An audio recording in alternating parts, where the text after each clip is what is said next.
Good morning, everyone. My name is Betty, and the title of my paper is Game Within Game, Agathe Christie's Deathman's Folly. And in this paper, I want to argue that detective fiction is a genre very suitable for adaptation into a dramatic, interactive game.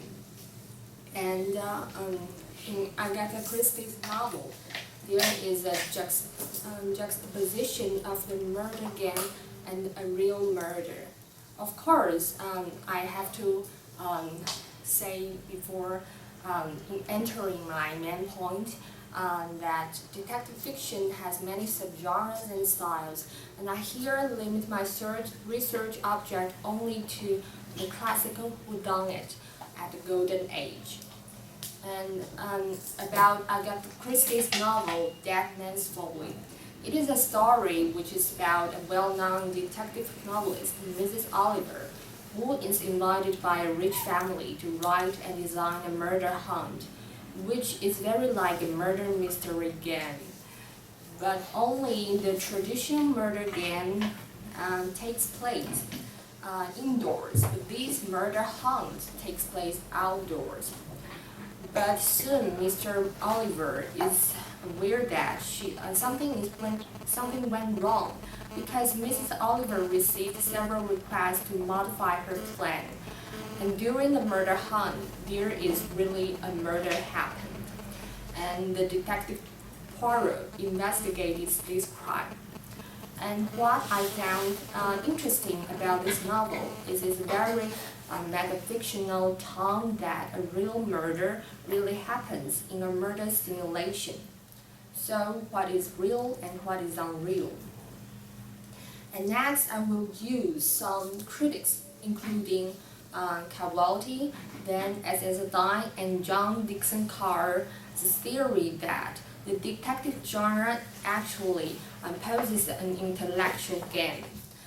A very famous detective novelist, John Dixon Carr, once compares detective fiction as the grandest game in the world. Why is detective fiction like a game? First, then S.S. Dine, also another famous detective novelist, in his article 20 Rules for Writing Detective Stories, set rules for how a detective novel should be written. One thing very important for a detective novelist is that he or she must provide all the clues, and thus readers can participate in this intellectual game to compete with the author and to solve the crime. Therefore, detective fiction shares some very important features with gaming.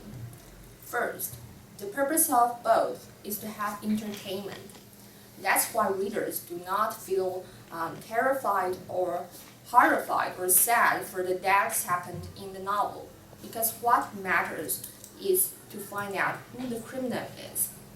Second, just like Van Dine says, there are rules for detective fiction just like games. The setting is closed, and characters are limited. Clues should be totally open to readers. And finally, detective fiction invites readers to participate. Readers are required to interact with the text. And that is why a form of game, murder mystery game, derives from detective fiction.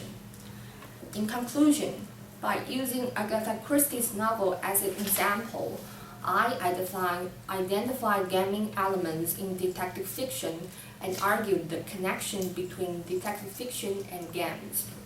Thank you for listening.